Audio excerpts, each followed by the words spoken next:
14 দিনের উত্তর ভারত ভ্রমণে আগ্রা সিরিজে রেড ফোর্ট বা আগ্রার লাল কেল্লার দ্বিতীয় পর্বে শ্যামসুন্দর ব্লগে আপনাদের স্বাগত জানাই।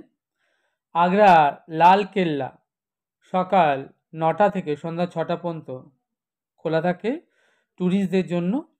এর প্রবেশ মূল্য 50 টাকা জনপ্রতি।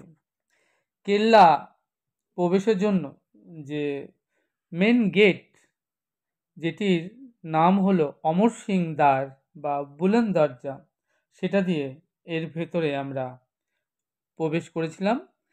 আনুমানিক 450 থেকে 500 বছরের প্রাচীন এই আগ্রা পোর্ট প্রথমে যার নাম ছিল বাদল কেল্লা, পরবর্তীকালে নাম পাল্টে রাখা হয় রেড ফোর্ট বা আগ্রার লাল কেল্লা। সম্রাট বাবর পানিপথের যুদ্ধে এই